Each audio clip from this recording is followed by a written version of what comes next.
dans un nouvel exercice. Dans cet exercice qui s'appelle la période d'un MHS, on dit qu'un objet est animé d'un MHS, donc d'un mouvement harmonique simple, dont l'amplitude est de 30 cm.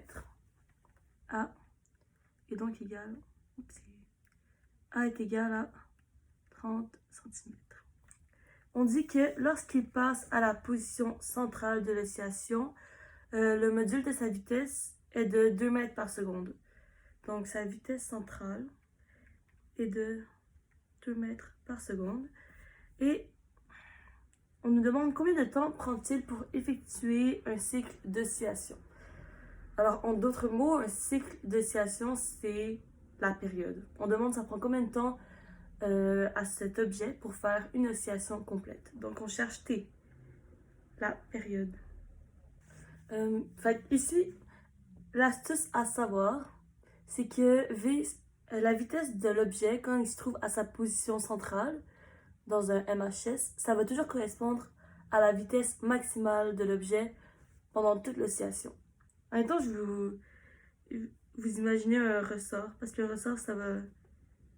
Un bloc, ça correspond à un MHS, ben, en même temps, ça c'est sa position centrale, ben, il va avoir une vitesse V par là.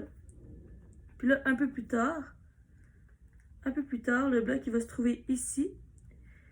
Puis ce qui fait qu'il va atteindre sa position maximale, c'est que tranquillement, sa vitesse V diminue jusqu'à temps que ici, sa vitesse V soit égale à 0 mètres par seconde. Puis c'est ça qui fait que le ressort, il revient vers la gauche après pour revenir à sa position centrale. Oupsie! À sa position centrale. Où est-ce qu'il va encore avoir son Vmax. Puis finalement, il va aller dans cette direction. Oups!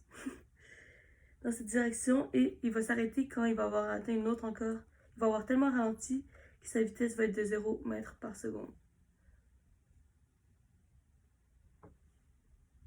Alors c'est ça, quand on nous donne la position V centrale, ça correspond à sa vitesse maximale et on sait que l'équation qui donne la vitesse d'un MHS c'est égal à A fois oméga, la fréquence angulaire, fois cos de oméga t plus phi, la constante de phase. Et cosinus, c'est une fonction qui est toujours entre moins 1 et 1. Donc on sait que Vmax, c'est égal à A fois oméga. Et là, on nous demandait de trouver la période. On sait également que oméga est égal à 2 pi fois la fréquence. Et la fréquence, c'est égal à 1 sur t. Donc, en gros, c'est égal à 2 pi sur t. Là, on peut mettre toutes ces équations ensemble pour isoler t et finalement trouver la période. Donc, réussir le problème.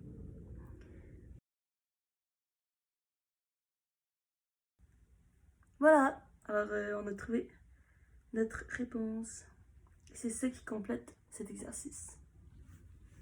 Bien joué tout le monde, si vous avez eu la bonne réponse.